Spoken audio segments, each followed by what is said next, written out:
Yes, guys, welcome back to Chelsea Fan TV. Welcome back to another episode of 5 Things We Learnt. Our first loss in what feels like a while, even if we've had draws that do feel like defeats. But we drew to a tired Man City team that played 2 days before this fixture. Our last chance at winning a trophy is done. And now we are in what is officially our longest trophy drought in 20 years. Unbelievable. Yay. Let's go. Before we start, we do have to shout out the sponsors. Big up to Match Bingo. This is bingo over twist. Instead of betting on numbers, you have fouls, goals, offsides, and other key moments during a game that you are trying to bet on. Games are capped at £2, so you don't have to worry about being responsible. They also offer free games if you just want to try out and give it a go. And 35% of profits they make go to the Stroke Association. So click the link, download the app right now. We are all over there, so don't be like one of our forwards. Hit the link down below and download the app right now. Big up to Match Bingo. Right, let's get into the game. The first thing I want to say, and this is going to be my first point, I'm just going to go right out and say it so everybody who thinks I have a Poch agenda can just duck out of here. Pochettino basically coached a win in this game, and I don't really have anything to be annoyed about him with this match. I think we defended really well. We were a lot better in terms of our defensive structure than we've been in a while. I understood the game plan. Was try and lure City players towards us and then hit them on the break. And we made opportunities. Now, I was annoyed with Gallagher at left wing when I first saw it happening on the pitch, but I understood it from a defensive perspective, and it didn't really impact us too much, except maybe he had a few bozo moments, gave the ball away cheaply in typical Gallagher fashion, but he was also involved in some good moments of build-up play too. He creates a good chance for Jackson in the second half, so I can't even be too annoyed about that. In terms of substitutions, that's the number one thing I'm probably most annoyed about with Poch, because they were still late again. But even with that in mind, it's a minor issue. It's a really minor issue in terms of how the game came out. So, I'm really not that annoyed about Pochettino. And you're not going to hear me come on here and just start screaming about the manager for 8 minutes. I could easily do that. I could easily do that for a lot of games, but not this one. This isn't the game for it. It wouldn't be fair to criticize and to isolate him on this situation. Subs could have been a bit quicker. But other than that, I generally think for the first time in God knows how long, we were coached to victory. And this time it was just purely on the players. And that was the reason why we didn't get anything out of this game. And when I even say the players, I mean more just the attackers or just the IQ in the final third as a whole. That was the much bigger problem. Obviously, we have to talk about Nicholas Jackson as the second point. Because his finishing was just a massive step back from the improvement that I think he's made in the last few months. And I don't want to come on here and say that he had a 0 out of 10 performance and it was an absolute disaster class, because yet again, that's not fair on him. And I think a lot of people have already started doing that since the game finished. And I understand it. You're going to look at the chances that Jackson wasted and you're going to say he's to blame and he's been crap for ages. But to say that is a little bit reactionary.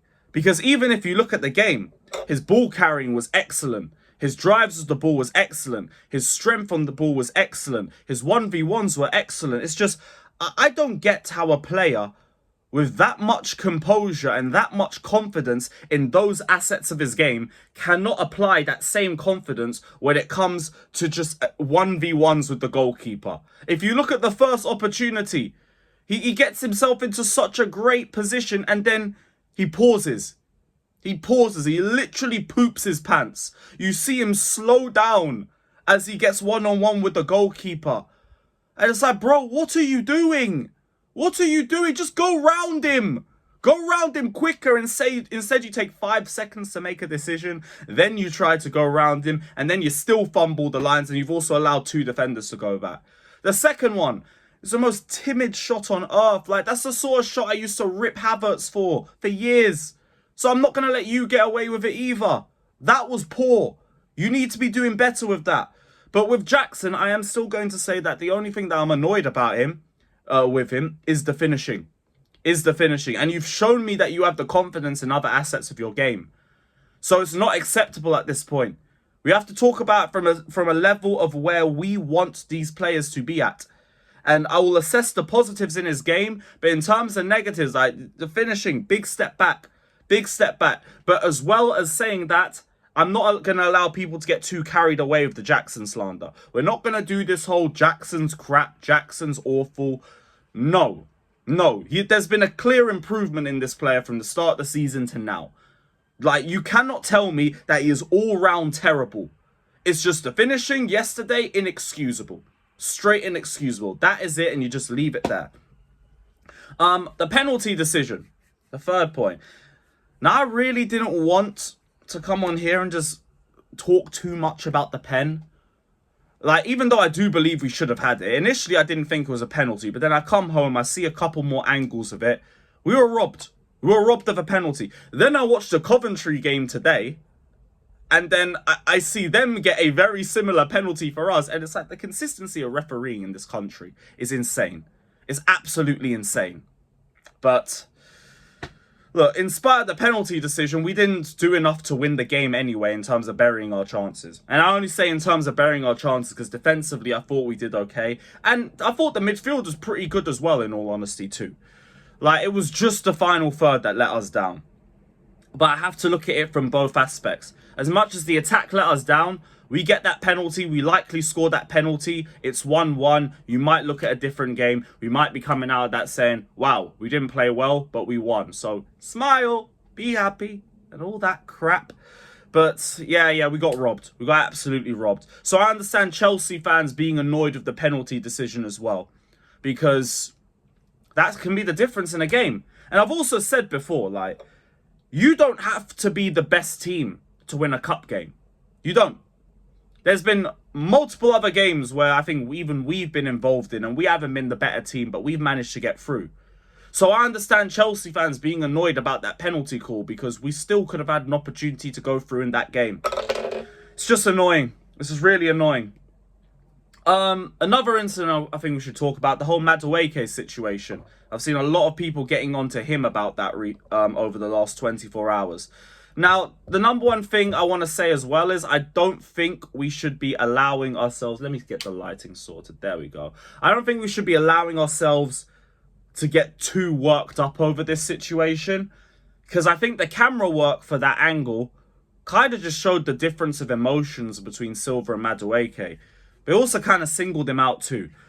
Like, I guess it doesn't look good from a mentality perspective.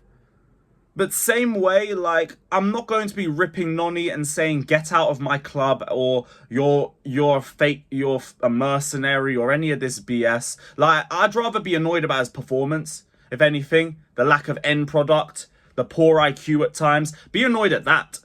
Don't be annoyed about the fact he was laughing with Grealish a couple seconds after a game, because when it was Ben Chilwell doing that back in 2020 with Bukayo Saka after we lost 3-1, people weren't bringing it up. When it was Chilwell and Mount laughing in the Carabao Cup final after we lost that, no one was bringing it up. But hey, Noni decides to have a laugh with Grealish after the game, and we're all onto him. Talk about the performance. Don't talk to me about what he did after the game. I don't give a damn. I don't care. It's really not that deep. It's really not that deep. Just to end things on a positive, I want to talk about the defence, specifically Chalobah and Silva, and to a point Chalobah as well, because Chalobah was so good. And it felt like watching the Chalobah of old. Of last season. And Thiago Silva was good as well. Always in the right position. Great blocks. Great passing from the pair of them. It's just unlucky that we had to concede to a deflection. And even with the goal, like, I don't really think there's anybody to blame for the goal. Good passing from City. Petrovic blocks it, and the deflection just goes straight to Silva. Cucurella and Silva are both going after Alvarez, who looks to be going after the main pass. So, what do you do? What do? You just have to shrug your shoulders to it. Like, it genuinely just is what it is with that goal. That's what happens when you don't bury your chances. So, yeah. That was the game for you. Big up to everybody that's locked in. Hit that like button. Subscribe. All of that crap. Let me know your thoughts down in the comment section below. We're still Poch out. Even though he didn't have anything really to do wrong in this game. So, credit to him for that. Credit to him for that. But I'm still Poch out, so... cry about it. Big up to everybody. Hit that like button, subscribe. Arsenal next. We out, people. We out.